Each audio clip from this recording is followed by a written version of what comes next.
ओम श्री गणेशाय नमः। ओम श्री गणेशाय नमः। ओम श्री गणेशाय नमः। ओम नमः शिवाय। ओम नमः शिवाय। ओम नमः शिवाय। देवी सज्जनों, साथियों, दोस्तों, भक्तों, सभी को मेरा नमस्कार।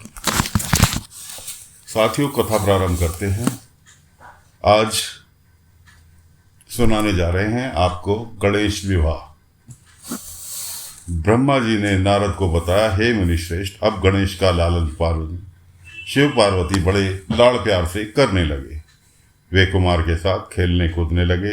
एक बार शिव पार्वती एकांत में विचार करने लगे कि कुमार कार्तिकेय और गणेश का विवाह कर दिया जाए।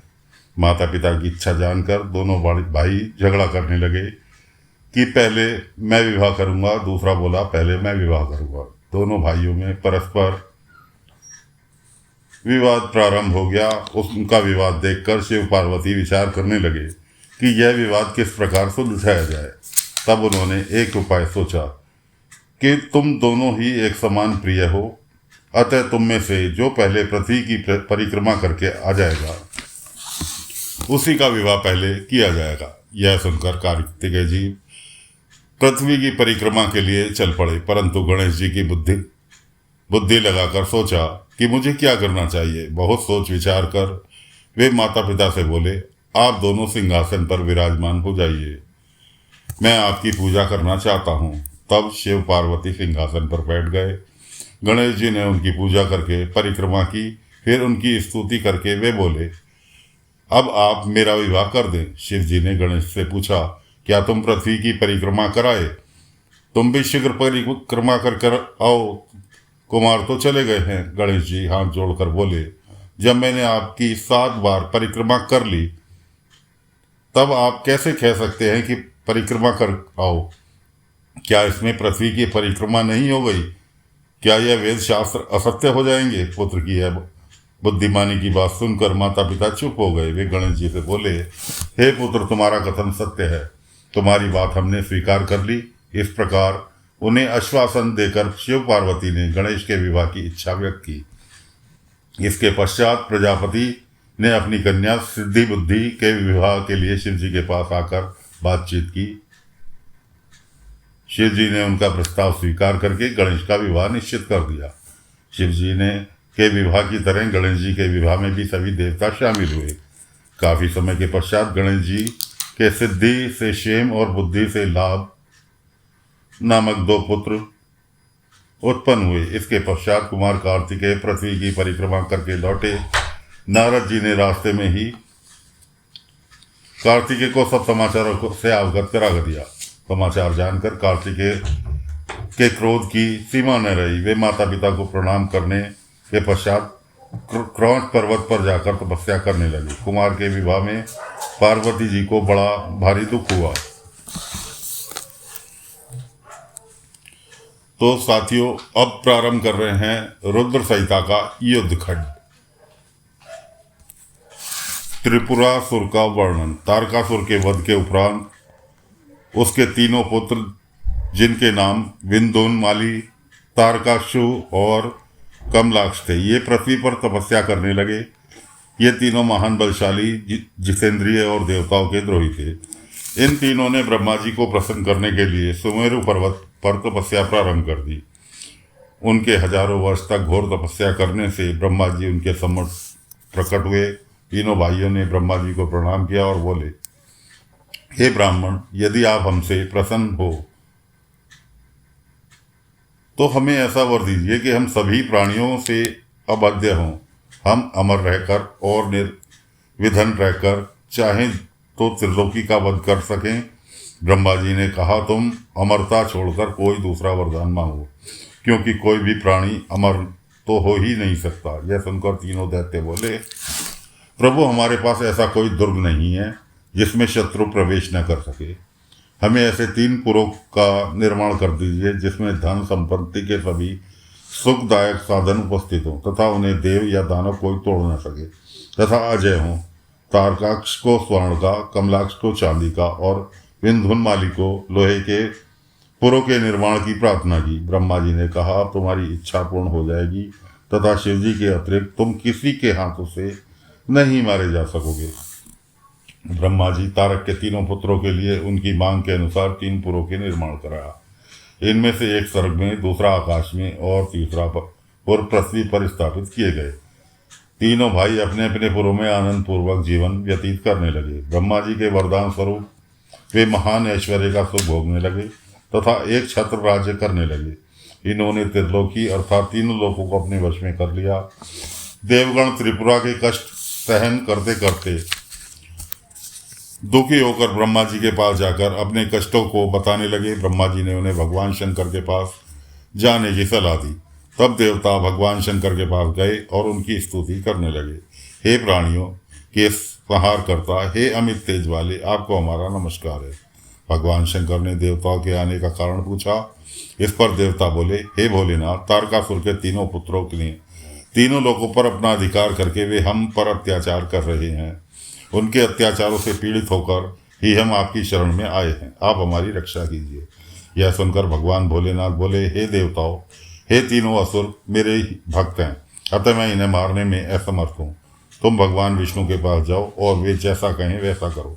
अब देवता ब्रह्मा जी के साथ भगवान विष्णु के पास गए और उन्हें अपने कष्टों से अवगत कराया। विष्णु जी ने उन्हें यज्ञ करने को कहा। देवताओं ने विष्णु जी द्वारा बताए यज्ञ का अनुष्ठान किया। उस यज्ञ से हजारों भूत गण महान शरीर वाले शूल आदि धारण किए हुए उत्पन्न हुए। विष्णु जी ने उन्हें आज्ञा दी कि तुम त्रिपुरों को नष्ट कर डालो।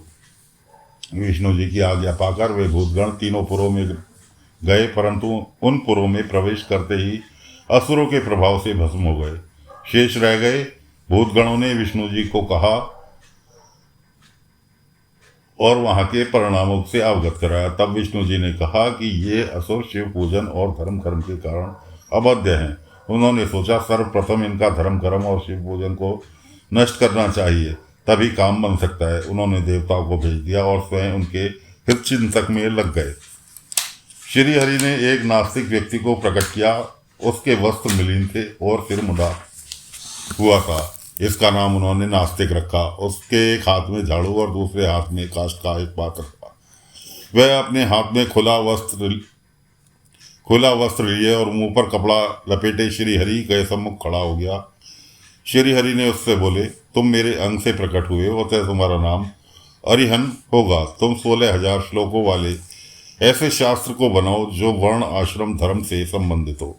इसमें अभ्रंश शब्दों की अधिकता हो तथा कर्म विवाह आदि का भी वर्णन होना चाहिए। इतना समझकर श्री हरि अंतर्ध्यान हो गए। हरिहरन ने श्री हरि की आज्ञा से अपने अनेक शिष्यों का निर्माण किया। उन्हें माया में शास्त्र का ज्ञान दिया। उसके 4 शिष्यों ने पाखंड धर्म का प्रचार किया। हाथों में पात्र लेकर नाक पर कपड़ा बांधकर घूमने लगे। हाथों में छोटी सी झाड़ू भी ले ली और जीव हिंसा के डर से धीरे धीरे चलने लगे।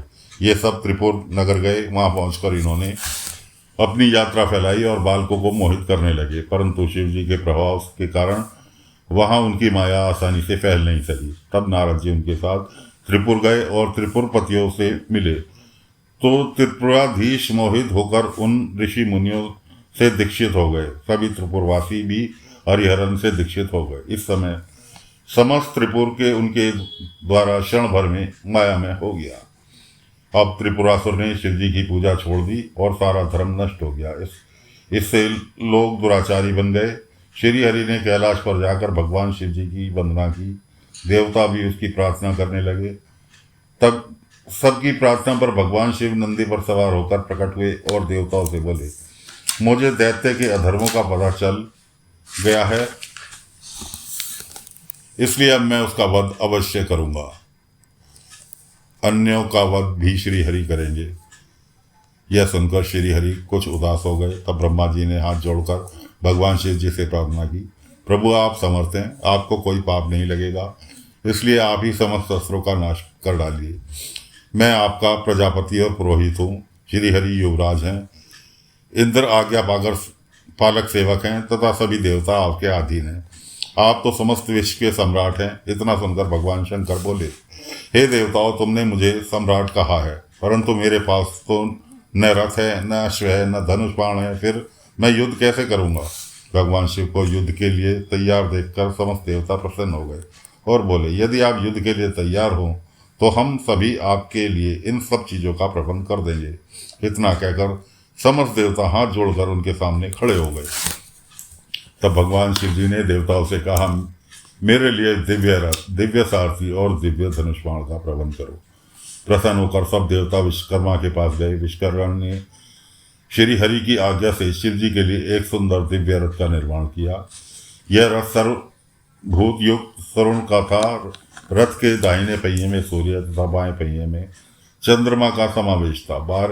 12 तारे दाहिने पहिए में लगे और 16 कलाएं बाएं पहिए में जुड़े हुए थे। इनमें 12 आदित्य और चंद्रमा की 22 कलाएं उनके बाएं ओर लगी थी। इस रथ में ब्रह्मांड की सभी वस्तुएं लगी हुई थी। श्री हरि और ब्रह्मा जी की आज्ञा यह रथ विश्वकर्मा ने बड़ा अनोखा बनाया था। रथ को तैयार हो जाने पर ब्रह्मा जी ने उनसे वेद रूपी घोड़े लगाए। शिव जी उस रथ में सवार होकर त्रिपुर के सम्मुख पहुंच गए। भगवान शिव जी को देवता से बोले, तुम चिंता न करो। सभी देवता हाथी, घोड़े, रथ, वृषभ आदि पर बैठकर भगवान शिव जी के रथ के पीछे चले। आकाश से सिद्ध चारण उन पर फूलों की वर्षा करने लगे। शिव जी के गण तीनों पुरों में प्रवेश कर गए।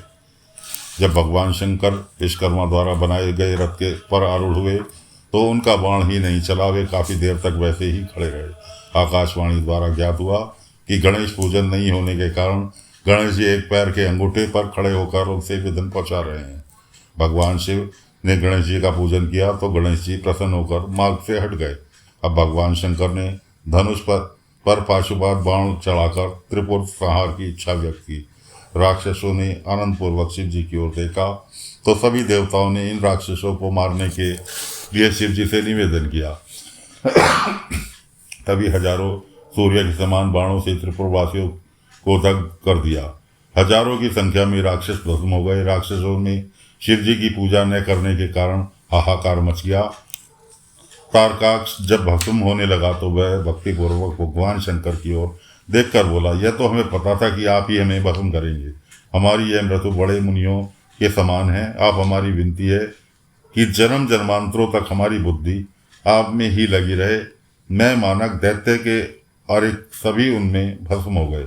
इसके बाद तीनों दैत्य विदुन, माली, तारकाक्षु और कामलाक्ष शिव जी की कृपा से उनके गण हुए। शिव जी को खुश देखकर उनकी कृपा से बचा हुआ मैं नामक दानव भी वहां आया और उन्हें प्रणाम किया तथा हाथ जोड़कर बोला, हे कृपा निधि, आपकी शरण में आया हूँ, मेरी रक्षा कीजिए। इस पर प्रसन्न होकर भगवान शिव जी ने कहा, मैं तुम पर प्रसन्न हूँ, तुम वर मांगो। उसने शिव भक्ति का ही वरदान मांगा। शिव जी ने तथास्तु कहकर दृढ़ भक्ति प्रदान की। वह भगवान शंकर भगवान की आज्ञा से भूतल लोक में वास करने लगा।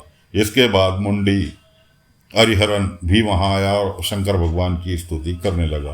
भगवान श्री हरि ने उन्हें समझाया, तुम चिंता मत करो, मैंने सारा वृत्तांत भगवान शिव जी को बता दिया है और उनकी आज्ञा से ही यह सब किया गया है। तुम्हारी कुगति नहीं होगी, परंतु कलयुग में जो व्यक्ति तुम्हारे इस मत का सहारा लेंगे उनकी दुर्गति निश्चित है। अब तुम मरुभूमि में जाकर निवास करो। तब वे भगवान शिव जी को प्रणाम करके मरुभूमि में चले गए। इसके बाद सभी ने प्रेम पूर्वक शंकर पार्वती की पूजा की और सब अपने अपने लोगों को प्रस्थान कर गए। तो साथियों, सभी ने आज की कथा सुनी। कथा को फिलहाल विराम दे रहे हैं। अगले अंक में फिर नई कथा लेकर हाजिर होंगे। तब तक के लिए आज्ञा दीजिए। ओम नमः शिवाय, ओम नमः शिवाय, ओम नमः शिवाय।